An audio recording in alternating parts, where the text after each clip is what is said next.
शांति, ओम शांति। मीठे बच्चे, देही अभिमानी बनकर सर्विस करो तो हर कदम में सफलता मिलती रहेगी। प्रश्न, किस स्मृति में रहो तो देह अभिमान नहीं आएगा? उत्तर, सदा स्मृति रहे कि हम गॉडली सर्वेंट हैं। सर्वेंट को कभी भी देह अभिमान नहीं आ सकता। जितना जितना योग में रहेंगे उतना देह अभिमान टूटता जाएगा। सेकंड प्रश्न है, देह अभिमानियों को ड्रामा अनुसार कौन सा दंड मिल जाता है? उत्तर, उनकी बुद्धि में यह ज्ञान बैठता ही नहीं है। साहूकार लोगों में धन के कारण देह अभिमान रहता है, इसलिए वह इस ज्ञान को समझ नहीं सकते। यह भी दंड मिल जाता है। गरीब सहज समझ लेते हैं। ओम शांति। रूहानी बाप ब्रह्मा द्वारा राय दे रहे हैं, याद करो तो यह बनेंगे लक्ष्मी नारायण समान। सतो प्रधान बन अपने पैराडाइज राज्य में प्रवेश करेंगे। यह सिर्फ तुमको नहीं कहते हैं, परंतु यह आवाज तो सारे भारत बल्कि विलायत में भी जाएगा। सबके पास बहुतों को साक्षात्कार भी होगा। किसका साक्षात्कार होना चाहिए?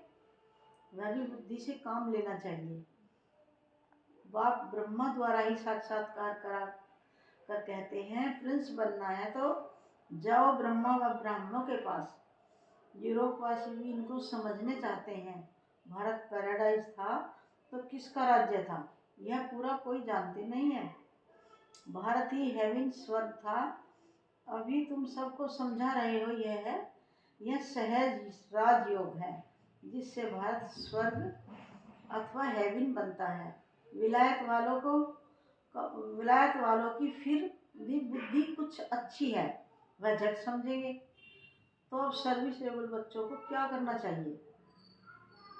उन्हों को ही डायरेक्शन देने पड़ते हैं। बच्चों को प्राचीन राजयोग सिखाना है।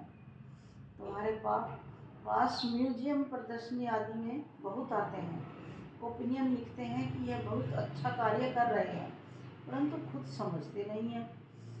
थोड़ा कुछ टच होता है तो आते हैं, फिर भी गरीब अपना अच्छा भाग्य बनाएंगे और समझने का पुरुषार्थ करेंगे। साहूकारों को तो पुरुषार्थ करना नहीं है, देह अभिमान बहुत है ना, तो ड्रामा अनुसार जैसे बाबा ने दंड दे दिया है, फिर भी उन द्वारा आवाज कराना पड़ता है। विलायत वाले तो यह नॉलेज चाहते हैं, सुनकर बहुत खुश हो जाए। गवर्नमेंट के ऑफिसर्स पिछाड़ी कितनी मेहनत करते हैं, परंतु उन्हें फुर्सत ही नहीं है। उन्हों को भले घर बैठे साक्षात्कार भी हो जाए तो भी बुद्धि में नहीं आएगा। तो बच्चों को बाबा राय देते हैं, ओपिनियन अच्छी इकट्ठी करके उनका एक अच्छा किताब बनावें। राय दे सकते हैं। देखो कितना सबको ये अच्छा लगता है। विलायत वाले व भारतवासी भी सहज राजयोग जानने चाहते हैं।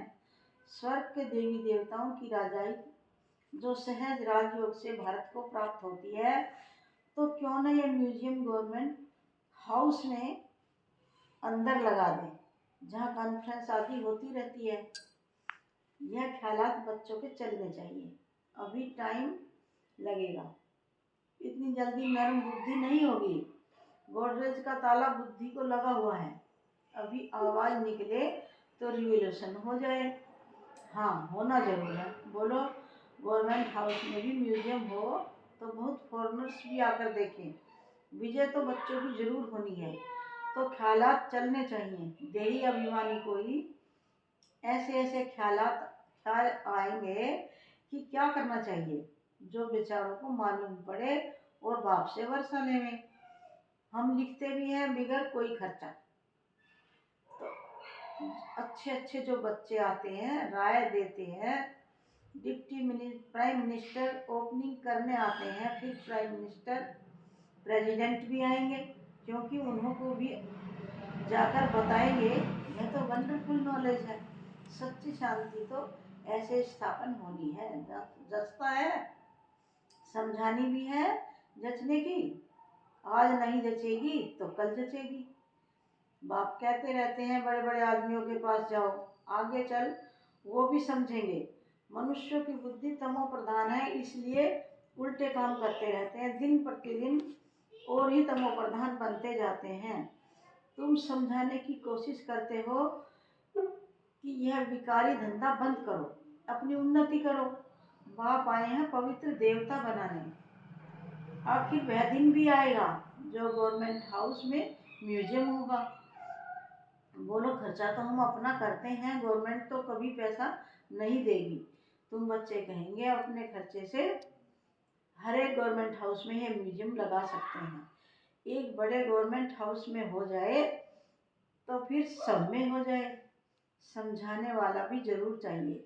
उनको कहेंगे टाइम मुकर्रर करो, जो कोई आकर रास्ता बतावे, बिगड़ कोड़ी खर्चा जीवन बनाने का रास्ता बताएंगे। यह आगे होने का है, परंतु बाप बच्चों द्वारा ही बताते हैं। अच्छे अच्छे बच्चे जो अपने को महावीर समझते हैं, उनको ही माया पकड़ती है। बड़ी ऊंची मंजिल है, बड़ी खबरदारी रखनी है, बॉक्सिंग कम नहीं है, बड़े से बड़ी बॉक्सिंग है। रावण को जीतने का युद्ध का मैदान है, थोड़ा भी देह का अभिमान न आए। मैं ऐसी सर्विस करता हूँ, यह करता हूँ। हम तो गॉडली सर्वेंट हैं, हमको पैगाम देना है, देना ही है। इसमें गुप्त मेहनत बहुत है। तुम ज्ञान और योग बल से अपने को समझाते हो, इसमें गुप्त रह विचार सागर मंथन करें, तब नशा चढ़े। ऐसे प्यार से समझाएंगे, बेहद के बाप का वर्षा हर कल्प भारतवासियों को मिलता है। 5000 वर्ष पहले इन लक्ष्मी नारायण का राज्य था, अभी तो कहा जाता है वैशाल्य। सतयुग है शिवालय, वह है शिव बाबे की स्थापना, यह है रावण की स्थापना। रात दिन का फर्क है। बच्चे फील करते हैं बरोबर हम क्या बन गए थे। बाबा आप समान बनाते हैं, मूल बात है देही अभिमानी बनना है। देही अभिमानी बन विचार करना होता है कि आज हमको फलाने प्राइम मिनिस्टर को जाकर समझाना है, उनको दृष्टि दे तो साक्षात्कार हो सकता है। तुम दृष्टि दे सकते हो, अगर देही अभिमानी होकर रहो तो तुम्हारी बैटरी बढ़ती जाएगी। देही अभिमानी होकर बैठे, अपने को आत्मा समझ बाप से योग लगाएं, तब बैटरी भर सकती है। गरीब झट अपनी बैटरी भर सकते हैं, क्योंकि बाप को बहुत याद करते हैं। ज्ञान बहुत अच्छा है, योग कम है तो बैटरी भर न सके, क्योंकि देह का अहंकार बहुत रहता है। योग कुछ भी है नहीं, इसलिए ज्ञान बाण में जोहर नहीं भरता। तलवार में भी जोहर होता है, वही तलवार 10 रुपया, वही तलवार 50 रुपया। गोविंद सिंह की तलवार का गायन है, इसमें हिंसा की बात नहीं। देवताएं हैं डबल अहिंसक। आज भारत ऐसा, कल भारत ऐसा बनेगा, तो बच्चों को कितनी खुशी होनी चाहिए। कल हम रावण राज्य में थे तो नाग में दम था, आज हम परमपिता परमात्मा के साथ रहे हुए हैं। अब तुम ईश्वरीय परिवार के हो, सतयुग में होंगे दैवी परिवार के। अब स्वयं भगवान हमको पढ़ा रहे हैं, हमको कितना प्यार मिलता है भगवान का। आधा कल्प रावण का प्यार मिलने से बंदर बन पड़े हैं, अब बेहद बाप का प्यार मिलने से तुम देवता बन जाते हो। 5000 वर्ष की बात है, उन्होंने लाखों वर्ष लगा दिए हैं। यह भी तुम्हारे जैसा पुजारी था ब्रह्मा बाबा, सबसे लास्ट नंबर झाड़ में खड़ा है। सतयुग में तुमको कितना अथाह धन था, फिर जो मंदिर बनाए उनमें भी इतना अथाह धन था, जिसको आकर लूटा। मंदिर तो और भी होंगे, प्रजा के भी मंदिर होंगे, प्रजा तो और ही साहूकार होती है। प्रजा से राजे लोग कर्जा उठाते हैं। यह बहुत गंदी दुनिया है, सबसे गंदा मुल्क है कलकत्ता। इनको चेंज करने की तुम बच्चों को मेहनत करनी है।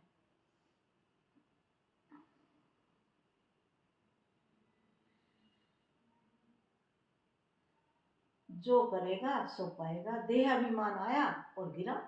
मन मना भाव का अर्थ नहीं समझते, सिर्फ श्लोक कंठ कर लेते हैं। ज्ञान तो उनमें हो न सके, सिवाय तुम ब्राह्मणों के कोई मठ पंथ वाला देवता बन न सके। प्रजापिता ब्रह्मा कुमार कुमारियां ब्राह्मण बनने बगैर देवता कैसे बन सकेंगे। जो कल्प पहले बने हैं वही बनेंगे। टाइम लगता है। झाड़ बड़ा हो गया तो फिर वृद्धि को पाता जाएगा। चींटी मार्ग से विहंगम मार्ग होगा। बाप समझाते हैं, मीठे बच्चों, बाप को याद करो, स्वदर्शन चक्र फिराओ। तुम्हारी बुद्धि में सारा 84 का ज्ञान है। तुम ब्राह्मण ही फिर देवता और क्षत्रिय घराने के बनते हो। सूर्यवंशी चंद्रवंशी का भी अर्थ कोई नहीं समझते हैं। मेहनत करके समझाया जाता है फिर भी नहीं समझते हैं। तो समझा जाता है अभी समय नहीं है, फिर भी आते हैं, समझते हैं। ब्रह्मा कुमारियों का बाहर में नाम ऐसा है। अंदर आकर देखते हैं तो कहते हैं ये बहुत अच्छा काम कर रहे हैं। यह तो मनुष्य मात्र के करैक्टर सुधारते हैं। देवताओं का करैक्टर देखो कैसा है, संपूर्ण निर्विकारी। बाप कहते हैं काम महाशत्रु है। इन 5 भूतों के कारण ही तुम्हारा करैक्टर बिगड़ा हुआ है। जिस समय समझाते हैं उस समय अच्छा बनते हैं। बाहर जाने से सब कुछ भूल जाता है। तब कहते हैं सो करें श्रृंगार। यह बाबा गाली नहीं देते, समझाते हैं। दैवी चलन रखो, क्रोध में आकर भूखते क्यों हो। स्वर्ग में क्रोध होता नहीं। बाप कुछ भी सामने समझाते थे, कभी भी गुस्सा नहीं आता था। बाबा सब रिफाइन करके समझाते हैं। ड्रामा कायदे अनुसार चलता रहता है। ड्रामा में कोई भूल नहीं है। अनादि अविनाशी बना हुआ है। जो एक्ट चलती रहती है फिर 5000 वर्ष के बाद होगी। कई कहते हैं यह पहाड़ी टूटी फिर कैसे बनेगी। नाटक देखो, महल टूटे फिर नाटक रिपीट होगा तो वही बने हुए महल देखेंगे। यह हूबहू रिपीट होता रहता है। समझाने की भी ब्रेन चाहिए। कोई की बुद्धि में बैठना बड़ा मुश्किल होता है। वर्ल्ड की हिस्ट्री ज्योग्राफी है ना। राम राज्य में इन देवी देवताओं का राज्य था, उन्हों की पूजा होती थी। बाप ने समझाया है तुम ही पूज्य और तुम ही पुजारी बनते हो। हम सो का अर्थ भी बच्चों को समझाया। हम सो देवता, हम सो क्षत्रिय, वैश्य, शूद्र, बाजोली है ना। इनको अच्छी तरह समझना है और समझाने की कोशिश करनी है। बाबा ऐसे नहीं कहते धंधा छोड़ो, नहीं, सिर्फ सतो प्रधान बनना है। हिस्ट्री ज्योग्राफी का राज समझ कर समझाओ। मूल बात है मन मना भाव। अपने को आत्मा समझ बाप को याद करो तो सतो प्रधान बनेंगे। याद की यात्रा है नंबर 1। बाप कहते हैं मैं सब बच्चों को साथ ले जाऊंगा। सतयुग में कितने थोड़े मनुष्य हैं, कलयुग में इतने ढेर मनुष्य हैं। कौन सबको वापस ले जाएगा। इतने सारे जंगल की सफाई किसने की। भगवान खिवैया बाप को ही करते। कहते हैं वही दुख से छुड़ाकर उस पार ले जाते हैं। पढ़ाई कितनी मीठी लगती है क्योंकि knowledge is source of income. तुमको कारुण का खजाना मिलता है, भक्ति में कुछ नहीं मिलता। यहाँ पाँव पड़ने की बात नहीं, वह तो गुरु के आगे सो जाते हैं, लेट जाते हैं।